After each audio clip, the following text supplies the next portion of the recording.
If you're thinking about producing a video for your club, this episode was made for you. We have been very fortunate and have produced a lot of videos in the past 20 years at StoryTeller. We have won some awards for our work. And I can tell you that when you have an opportunity to produce a high-profile piece like a brand anthem video for the Olympic Club in San Francisco, the stakes definitely they get a little bit higher in those situations. And if you're in the club business, you probably know why. You know who the Olympic Club is and what a special club it is as well. So when we got the call to produce this video for them, we were all really, really excited. Steve Mulholland is our creative director at StoryTeller. He also is familiar with the Olympic Club and its place in history. He did all the heavy work with this thing and the heavy lifting with Christian Calabrese. I had very little to do with the project, but in this episode, Steve and I go back in time and just to talk about that project, what went into the piece and what really makes it so memorable. Here's my conversation with Steve Mulholland. You're listening to Crushing Club Marketing, a podcast for progressive club leaders ready to increase their club's revenue. Time for change begins right now. Well, Steve, thank you for indulging me with your presence in this episode. Great to be here. Thanks, Ed. I mean, not like it took a lot of arm twisting, but this is not, I think it's fair to say this is not your favorite thing to do, but thank you for doing it. Oh, I'm happy to do it. All right. So we're going to talk about the Olympic Club video in this episode. And it's a video that we produced for them 2024, we produced this for them. So I remember when I heard that we had won this business and that we were going to produce a video for the Olympic Club. And I should say we have another client that's Olympic Hills in suburban Minneapolis. And yet the Olympic Club is such a different club. And I remember thinking like, my gosh, the Olympic Club in San Francisco and just, the history and it's hosted so many major events and is truly one of the iconic clubs in this country. What was your thought when we were like, hey, the Olympic Club wants to do a video? Well, I immediately looked at it as an incredible opportunity, and when you're confronted with a great opportunity like that, there's the potential for doing something that's truly memorable. So I was really looking forward to it. Who doesn't love San Francisco? It's a place with two locations, one in downtown San Francisco, the historic clubhouse, and then, of course, the golf course out on the ocean. So I was really excited. Yeah. So you've been involved with more large scale production than I have. I mean, when I say large scale, I mean, not just like the amount of gear and people and, sets and talent and things like that. But exposure where, if you make a mistake or something doesn't go right, you've been involved in way more projects than I have as it relates to exposure. For me, the Olympic Club was very much one of those pieces where it's like, boy, I hope we don't mess this one up. And not that I thought we would, but it's obviously very high profile. Do you get nervous about that kind of stuff? Or like, did that affect you at all? Like, I get nervous about every shoot that we have or every project. I mean, it's like, you and I both have background in live television and what we're doing isn't live, but you really kind of only have one shot at it. You want to get it right the first time. You don't want to have to go back and reshoot anything. And, knock on wood, we haven't.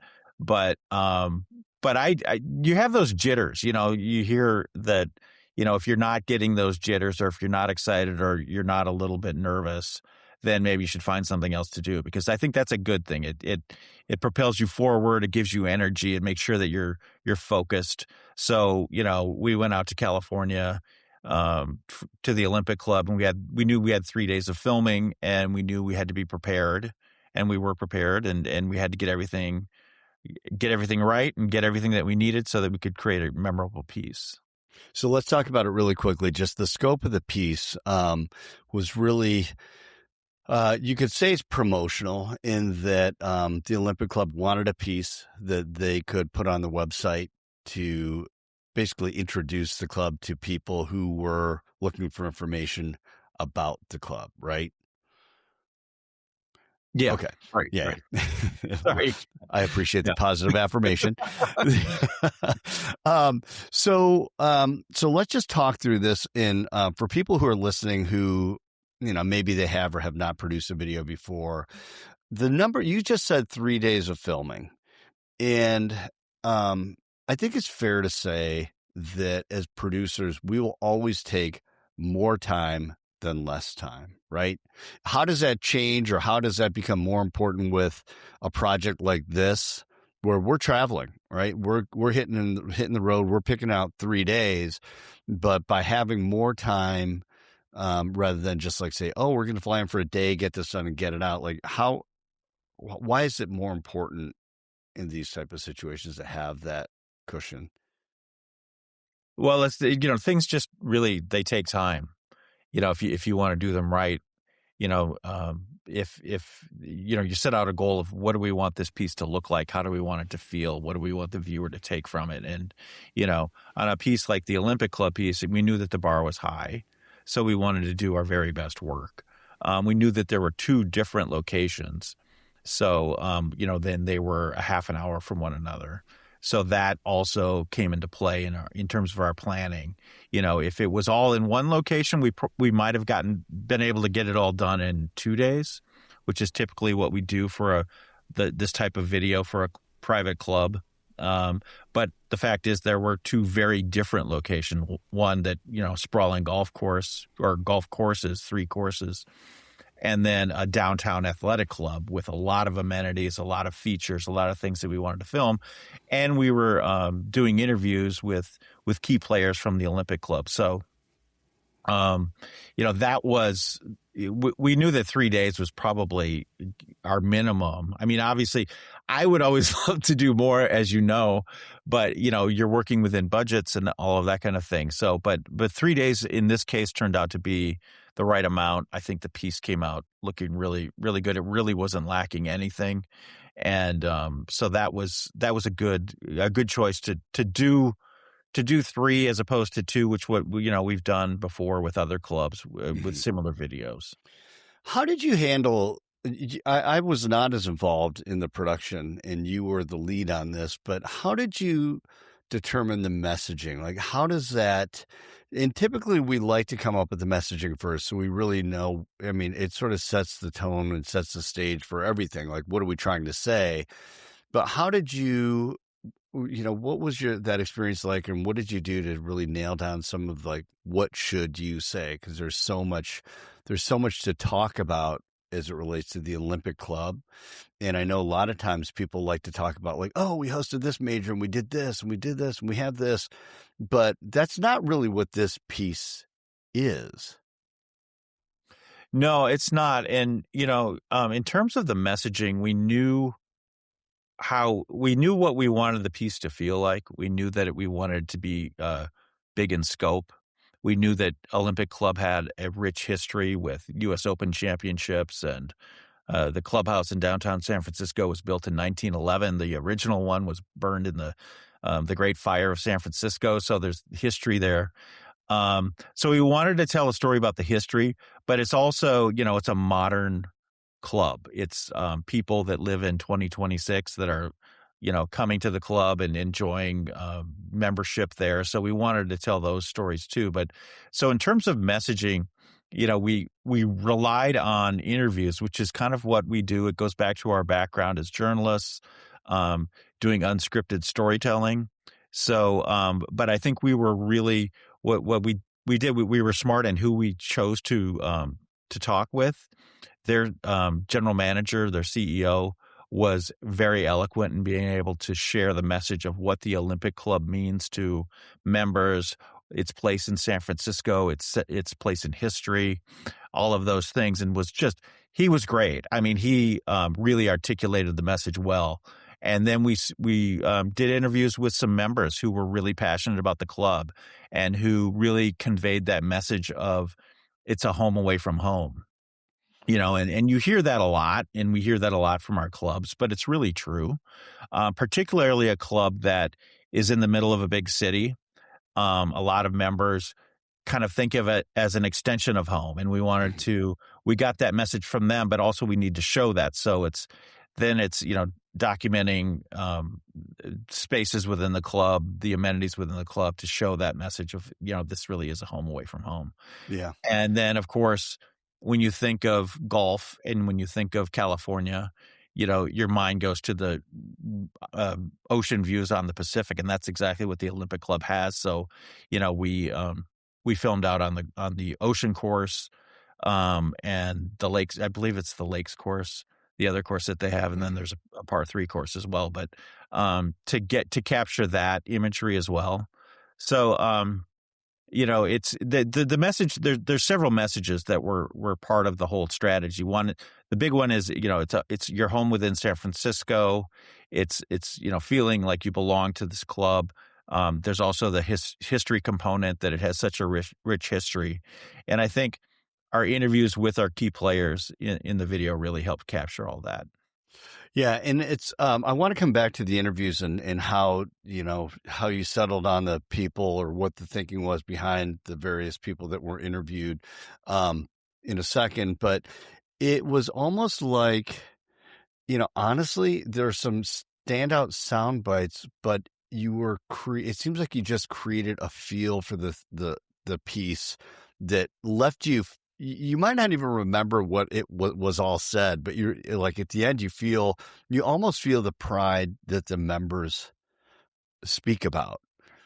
You know what I mean? Uh-huh. I mean, and so you said something that I just want to emphasize as well. We talk to a lot of private clubs around the country, and they almost always say the same thing, is that this is their home away from home. They get here and they exhale. And yet at the Olympic Club might feel very different than another club, even in San Francisco, let alone, in Florida or South Carolina or whatever. But your ability to bring that to life, like what home means at the Olympic Club, is something that it seemed like, from a vibe perspective, that is something that you focused in on and nailed. I mean, is that an intentional thing? Like, or do you just, does it just sort of just like make itself known as you're going through the shoot? It's like, oh, this is what it feels like. I mean, how does that, because you've never been there before. So how do you know until you really get there and you start to really experience that? Yeah, you're right. We didn't really know. We did our research and we had conversations with them, but we didn't really know. And there's a certain sense of discovery when you're doing unscripted storytelling, and I think you can use that to your advantage, because you need to be curious. You need to see the club in a way that even maybe the members don't see it. To seek out details. When you're seeing things for the first time, you notice more. You're impressed by more things that maybe some people take for granted. That but in terms of the Olympic Club specifically, and kind of capturing that home away from home feel. One thing that we kind of realized is, like, these members are coming in, particularly to the city clubhouse. That really is their home away from home. A lot of them are young people. They're living in small studio apartments, but the Olympic Club is kind of a social experience for them, but it's also like an extension of their home. They're living in a small apartment, but they come to the Olympic Club, and it's like their living room. It's like their kitchen, where they get their coffee in the morning and they get their workout in and they get their shower and they get off to work. It's part of their day. So, capturing their enthusiasm for that was a component in the story, and it really showcased the club well. And, so I guess getting back to your original question, though, there is this sort of sense of discovery when you're going into a situation, you want to tell a story, and you don't know all the answers, but you're going to find them out. And that process of finding out those answers really is part of the story. So that worked out well for us. Yeah, so it does sort of reveal itself in that way. What I find interesting is that there weren't a lot of interview subjects in it, right? You've got the GM, and I just, and what I always think of, and I show my age, but everyone just seems so young, or the members that you interviewed seem younger. I guess, two things, like, how did you select those people, or how were they selected? And then the second thing I'm kind of curious about is, and I'll just say it, a lot of times people, when we're doing projects like this, they think they need to have like 10 different people being interviewed. And sometimes you have 3 or 4 of the right people, and it can really carry the story. So maybe if you could just like your take on that and how these people were able to, and the fact, how were they selected, and was it because they could sort of carry some of the story for a number of people? Mm-hmm. Well, we had conversations with our clients at the Olympic Club about who would be best to articulate the message, and so we did rely on them for that. We said that we want some members who are really enthusiastic about the Olympic Club, that reflect the demographic, and it did skew a little bit younger.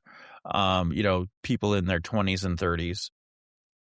We spoke with, as I mentioned, the GM, who was great, and then also the director of fitness, who was able to speak to the amenities of the club and kind of in the culture and what they try to do for members. So you're right. I mean, it's 4 speakers, 4 participants for a video that you're kind of targeting to be about 4 minutes is about right.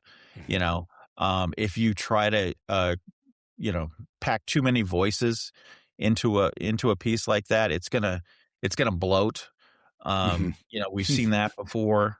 Wait, what do you mean that you say? I mean, that conjures up a great image of bloating, but what do you like? What does that feel like as a viewer if a piece is bloated? Well, it might start to feel redundant. It might start to feel just a little bit long. It doesn't. You don't need to have 5 people telling you the same message over and over. So trying to pack too many people into a video that's trying to tell a story of a place like the Olympic Club, you don't need to have more than 4 or 5 participants to tell that story. At least you shouldn't have to. Right. Unless if it's a longer format piece. I mean, obviously, if it's a half hour of television, which is 22 and a half minutes trimmed down after commercials, you're going to probably want more voices to, you're going to have a deeper story that's going to go down some roads that you wouldn't really have time to explore in a 4 to 5 minute piece. Right. And that's such an interesting thing for people that, again, like whether you're thinking about producing a video or you would like to, there are 2 things that converge, which is the duration. It's like, oh, we want this to be, we'll hear the slot 2 minutes, 3 minutes, and then they'll have 8 people that they want in the piece. And it's, unless you have you're going to approach it in a very distinct way where you're going to cram 8 people in with really short sound bites and, whatever is really difficult to do. But the other thing that I think that, that our clients understand is once you get into the process and you start to think about the messaging and the sound bites, it's very difficult in some cases for a piece like this. And we've done some others, done a lot through the years, but where it becomes very difficult to do a 2-minute piece and have a bunch of different people and also provide the depth that I think a lot of, in this case, clubs want to be able to talk about and share about their club. So just a note to those would-be producers. It's kind of like math. It's kind of simple math. Imagine if you have 10 voices in a 2-minute piece. How are you going to construct a story? It's almost like they're going to have to finish each other's sentences or something. It's not. It's going to be disjointed. If you have a 2-minute piece focused on one person, and you explore that story, that's going to be more compelling.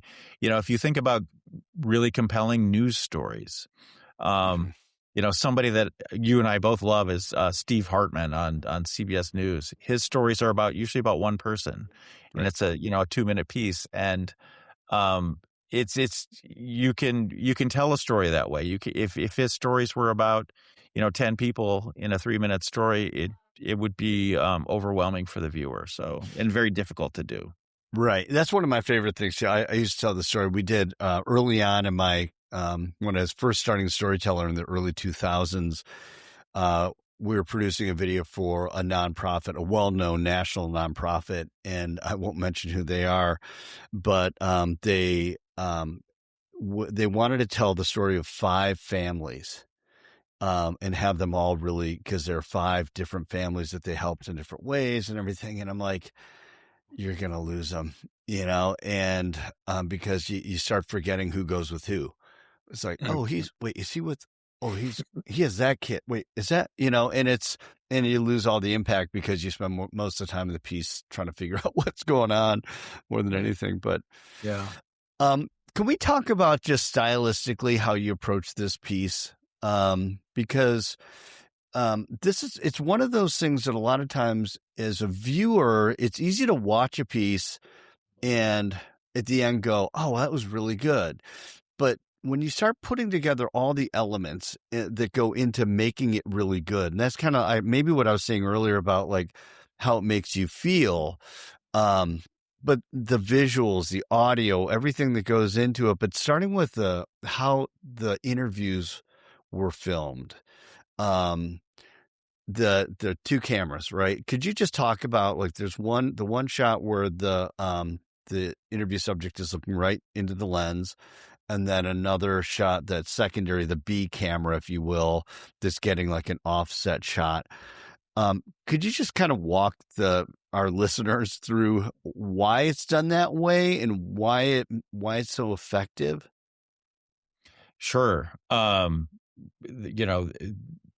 If budget allows, we like to film with 2 cameras. As you mentioned, the first camera, I've been doing this style of interviewing for over 20 years, and it's very effective. It's very compelling. It involves a device in which the person being interviewed is looking directly into the barrel of the lens, but they're seeing the reflection of the interviewer. So they're actually talking to a person, just like I'm talking to you right now. So instead of looking off axis, they're looking right into the lens. They're speaking right to the viewer, and it's extremely engaging. It also is great for frame composition. It allows you to set a frame that looks cinematic. We like to go a little bit wider to show a sense of the space on what we call it the A camera, with the person speaking direct to the lens. We try to create kind of a vignette, and we put a lot of time into it, and it does take time to make it look and feel cinematic. The B camera is, it's kind of got 2 functions. One is it allows us to cut to a different camera in case we need to edit an interview soundbite down. Sometimes we'll cover that with B-roll imagery, but sometimes we want to keep the person on camera, but we want to make an edit in what they're saying, just to economize what they're saying or to make it the soundbite more clear, whatever it is. So it allows us to do that. We can cut from the A camera over to the B camera, and we're taking out a piece of what they're saying, but it's still keeping it within context. Mm-hmm. The other thing is that camera does is it's a little bit more voyeuristic. It is the traditional B camera. The B camera. I'm sorry. Yeah. Yes, thanks. The B camera is a little bit more voyeuristic because you're looking at it from the off axis. The person that's being interviewed isn't looking directly at you, but you're looking at them. So just stylistically, it creates a more interesting experience for the viewer. It makes the piece more compelling. It gives us more options in edit, and it's definitely worth the trouble, the expense, which is minimal, to have both cameras, and then also have the iDirect device for the A camera, so that the person being interviewed can look directly at the audience. Helpful. So you use cinematic as a term, and I just want to understand the difference. Like, for someone to say, I just think about people. It's like, oh, we don't need it to look like a movie, or it doesn't need to. It's going to cost how much, whatever. And they might hear cinematic. They're like, well, maybe if it wasn't cinematic. But anyway, I guess my point is, when you talk about that cinematic effect, how much of that has to do with like the camera, the lens, the framing, can you help just shed a little light on? I know we're getting into some minutia here, but Sure. I am kind of curious from a how you think of that. Well, broadly speaking, it's a lot easier to achieve a cinematic look in 2026 than it was in 1996. Uh, 30 years ago, you would have to invest in film cameras, film processing, all of those things. We've come light years since then. So, but when we say cinematic, really our goal is always to make our images look as good as they can. We want people to watch a piece like the Olympic Club and say to themselves, wow, that's beautiful. I want to go there. I want to find out more about this place. So to achieve that, it's a matter of using the right cameras, which are, thankfully now they're very affordable. So when we work with our videographers, they're partnering with us for that shoot. The cost is nominal. It's not going to break the bank. They've got great lenses. Lenses are key. Lenses are one of the most important thing because they really interpolate the image that you're filming and put it in various contexts, whether it's a shallow depth of field or a sharpness or a wide angle, to create different kinds of feels. So, that's all part of the package. Lighting is another thing that we take great pains with, particularly with our interviews. Our storytellers are our participants. They're the ones helping us tell the story. So we want them to look as good as they possibly can. So again, that's sort of the cinematic feel. How are you framing the shot? How are you lighting the shot? How do they look in the frame? Which direction are they looking when they're speaking? All of those things go toward trying to create a cinematic look. When we film B-roll, which is just the footage that helps tell the visual story, we like to film in slow motion. So we do that almost exclusively unless we've got other, unless we're maybe shooting, we want to pick up sound and we want, natural sound to go with the visuals, then we'll shoot in real time speed. But a lot of times with our B-roll, we like to create drama and create beauty with going in slow-mo. We use a device called a Ronin gimbal, which allows us to get a steady cam footage. So, you watch films with these big, long moving shots that weave their way through hallways and out windows and all of that kind of thing. That's usually done with some kind of either a drone or a Ronin gimbal, as I mentioned. The Ronin gimbal is easy. It's this great device that allows our camera person or videographer to move his camera around, just carrying it himself, but smooths out all of the bumps, gives us really steady shots, which translate into great visuals in the finished piece. So, all of those things go toward our goal of trying to make our video product look as cinematic as possible. Right. Yeah. And you can see the gimbal in a lot of the shots in the Olympic Club piece. I mean, it's, I think up and down the driving range and that movement. And so much of it is just engaging the audience in their brain and keeping the shots varied and which is really a discipline in itself as well. Can you talk about Ed, just one thing about the B-roll at the Olympic Club. The gimbal came in great at the city clubhouse, but out on the ocean course when we were filming, we do like to film drone, particularly with golf courses. We didn't use a drone for this. It wasn't in the budget, but we did use the Ronin on a golf cart. And so we were driving around on a golf cart getting shots, and the Ronin gimbal allowed us to get these steady moving shots through the golf course, coming up to the clubhouse, looking out over the ocean. So it was really effective in that way. Yeah. It's a, so let's kind of tie it back, maybe as we think about the cinematic feel, from so much that goes into it. But I just admire the way your sense for music.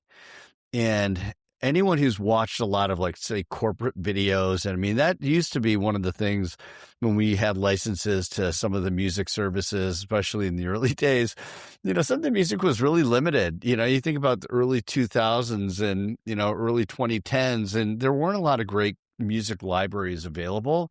But even so, Could you just talk about your sense for music? Because I think when you think about everything that you're saying about cinematic and making things, how you make things look, you have a belief about music and just, how to select it. Would you share that? Sure. Well, we do have a great music library that we source our music from. I will say it's a really good one. I've worked with a lot of them over the years, and it's got a great interface so that you can search through lots of different cuts and try to find stuff that you need to find, and using keywords and how you want the music to sound or feel. So that's really effective. My big number one rule with music is don't sell your project short. I think that in other words, don't think that because it's a video about an HR firm or an insurance company or whatever, that you need to find some kind of corporate sounding music to go with that. You want to music is really heightens the emotion. It really influences how the viewer is going to feel, how they're going to interpret the images. It can make such a difference. So don't sell your message short. Select music that you might think is a little too lofty for your message, because your message is gonna rise up with that music. It's gonna lift your message up. So that's kind of my goal, is just to really kind of don't undersell what your message is, and Yeah. make sure that you're choosing music to really support that. As someone who has selected music for pieces in the past, I think the easy way to think of it is sometimes if you're as a producer and you're listening to different cuts and it's like you're trying to match a mood. I think a good correlation here. Well, actually, it's really unrelatable.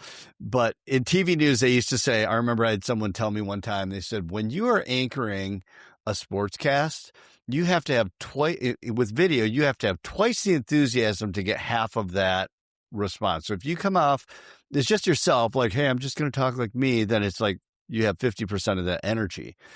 But music is kind of the same way in that regard, right? I mean, it's like some of the cuts of music that you have used, what in Olympic Club is absolutely one of them. I remember the first time I saw it, I'm like, oh my gosh. It sort of like surprises you how big and cinematic it feels, and you think, wow, for this little video, but man, it works. And to your point, it elevates the entire piece because everything goes with it. But don't you agree that that's only matched with the shots that you're using, how you've lit the interviews, what they're saying, like all those things, the graphics, like everything. If you have all those elements, then the music, I mean, that's when it all works, right? Because if you have crappy interview setups and the lighting's horrible, then it just looks like, why are they using that music? That seems, inappropriate. Right. I mean, you do need both. You can't have one without the other. But it's always interesting, if you see some kind of some piece that you really think is effective, it's got great music, it's got great visuals, turn the sound down and watch it and see what that experience is like. Or, turn the picture off or look away from the picture and listen to it. It's a different experience, obviously, but it really sort of underscores the impact that music has, especially. And you're right. You do need to have, you have to reach a certain level with your visuals to kind of help partner with the right music. If you were to put, I'm trying to think, I can't think of the composer, but like a Gershwin piece to, a news story about, a crime in your city or something like that. It's not a match, obviously. Right. Yeah. Right. Yeah. But if you're going about trying to craft your video and your message and the right way, and you're really putting a focus on making it look as good as it possibly can, don't sell it short. pick music that's really going to help elevate it, because and overshoot a bit, that music, your story, your visuals, if they're done right, can hold up with a really stirring, emotional, dramatic, whatever it is, piece of music that you want Mhm. to that you want to use. How much? And I How think much? that's a great thing about the Olympic Club is, the music is really some really good cuts of music, and they worked well with the visuals that we had. Mhm. How much editing of sound do you? And you're working with an editor, but when you're going through the details of the piece, how much time do you spend in like going through the sound? Because a lot of these interviews, you still have music going underneath, and and that has to be the right cut too. But do you spend a lot of time in post just going through like the details of the audio? Well, we work with an editor who I've worked with for decades, and I really trust him. And I usually don't have to give him a lot of notes on that. But when you are watching it back, and you want to make sure that everything is that you can hear everything that's being spoken. Um, there are times when you want a certain chord to hit with a certain shot, and that's something that you need to communicate with your editor or your audio mixer. Mhm. I've worked on projects in the past where we would spend 40 to 60 hours mixing a show, Yeah. an hour television. So we don't do that typically with our pieces, but there is a lot of attention paid to making sure that the music fits with the picture, that it's hitting the right notes at the right times based on what you're seeing. And it also, what we like to do with our pieces is use music and changing the music from one score to another to signal a change in message. If it's a different section of the video, we want to start with a new piece of music. It helps pace the piece. It keeps moving it along. If you have one cut of music over 4 minutes, Yeah. that's going to seem long. The piece is going to start to feel long.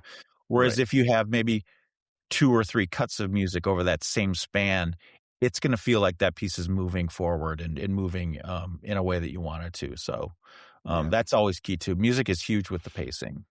Yeah. Um, this is great. I'll give you a second to think. But I'll tell you what the question is, and I'll blather on for a couple seconds, then I'll come back to your answer. That sounds like a good idea. I'm going to ask you what do you think are the most memorable parts of the Olympic Club video? But and then what I'm going to blather on about is that, what you realize over time, and especially today, there's so many talented photographers. There's so much equipment out there that's available for consumers, that can do whether it's drones or whether it's gimbals for your phone. There's a lot of great technology out there.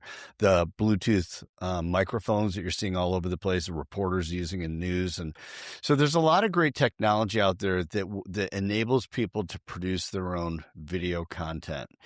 And this is just probably my own little self plug or plug for our work and what we do. But I always tell people that producing great videos is not about the equipment, and it's not about someone who knows how to who knows how to pick stuff up and put it in, import it into an editing tool. It's a lot of what you're talking about. I mean, if you want something that's truly memorable, that's really big, it's about someone who understands the aesthetic and in the right environment for certain things and how to bring it up, put it all together and bring it to life. And that's the one thing that in the videos that I see, not, there's so much great stuff out there today, but those are the things that I look for when I'm watching someone else's work, is seeing how well they're able to pull all those pieces together to make it work. So often there's a soundbite that's too long, or why did they cut that? Why did they, um, but don't you think, I mean, so much of it is just in those details. And I would say it's like in the editing, in some ways, but that's just me blathering. But what are your thoughts on my blathering? Mm. Well, it's interesting you mentioned that, just kinda watching things with a sort of critical eye. Um, there are times when I'm watching stuff and it might be really good, or it might be it's distracting because, like you said, it might have weird edits. Like, why did they make that choice? But then, if I'm watching something that's truly, really a great piece of content, I get distracted by like, wow, this looks like it was a lot of work. How did they do that? Mhm. If you watch a movie, a lot of times movies, I'm thinking about how much work it is, Yeah. but, anyways, but to your earlier point about, equipment that is available to the average person now, it does open up a lot more opportunities for anyone to create their own stories or create their own content. We've got people on our staff that are really skilled at, finding new software platforms and editing tools and things like that. And I'm just amazed by what they're doing with it. So there are a lot more opportunities for that now than there ever was. That's for sure. Yeah, for sure. Okay, so what's your favorite part, or what do you think about, like, is your favorite parts of the Olympic Club piece in relation to Uh, all that we're talking about? yeah. Okay. I mean, I just love that part of the country. I love the San Francisco Bay, the Pacific Ocean, the ride down to Monterey. So I love the shots of the ocean course and the clubhouse. They help sort of share the scope of the Olympic Club, and it's two very different sort of styles. Out on the ocean course, there's the big open views, beautiful golf course holes, the ocean, etc. And then you're in the city and you're in this 120-year-old building that's just gorgeous. Mhm. And I loved there's this pool there that's, I think it's original to the building, with the Italian tile and marble and these giant columns that goes up 2 stories, with this big beautiful ceiling, and it was really fun filming in there because we were just able to get a lot of great shots. It looked like just almost like a throwback to a 1930s film or something. It was very, very cool. Mhm. They've got a rooftop gymnasium with views of the city. That was a really great place to film. Um, you know, uh, just a number of things, and just finer details too. In that city clubhouse, the lobby, the private rooms, the guest rooms, Mhm.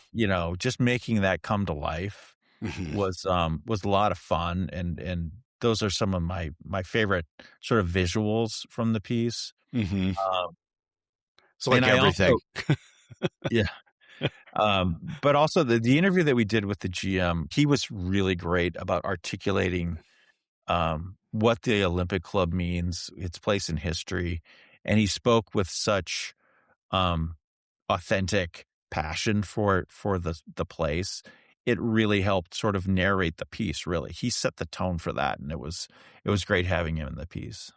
Whenever I think of the Olympic Club piece, I think about the opening montage and the sound, the music with it, and it pulls you in right away. And I think that's one of your gifts, and you do that with a lot of your pieces, is in those first, 15 to 30 seconds, you're like locked in. The visual, the movement of the shots. I mean, that's what really got me. I love the interviews. The lighting of all the interviews is what you're saying earlier. I think is just they all look great, but for sure, the general manager interview, the setting for that with the backdrop, is spectacular. But what I think also makes it work is his confidence.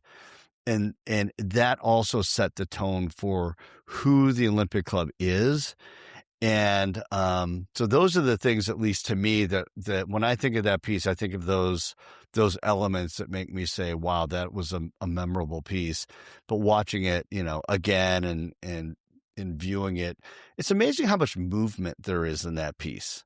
Every shot is moving, it seems like, and it gives you this sort of active feel to the whole piece um that just works so well too. Hmm. Yeah, I do need to give credit to our videographer Christian Calabrese. who got those shots. He worked tirelessly to get them. And he's got such a great eye for detail as well. I like to sometimes just say, "Hey, Christian, let's cover this room," and he'll go about it and see things that you might not normally see and make them look spectacular. And then, you mentioned the opening sequence. I mean, that our editor, Pete Keffer, is great at bringing shots together and combining shots to create that feel. So the two of them really were instrumental in this piece and did a great job. Yeah, that's awesome. Well, hey, thanks for taking us behind the scenes here. It's always fun I think it's fun for us just to talk shop, even if no one ever listens to this. At least it's fun for us too. Yeah, it is. It's fun. It's our passion, and we love it. And looking forward to the next one. Yeah, awesome. Thanks, Steve. Okay, thanks, Ed. Thank you for listening. If you find episodes like this helpful, be sure to share it and subscribe on whatever podcast platform you're using. Until next time, keep crushing your club marketing.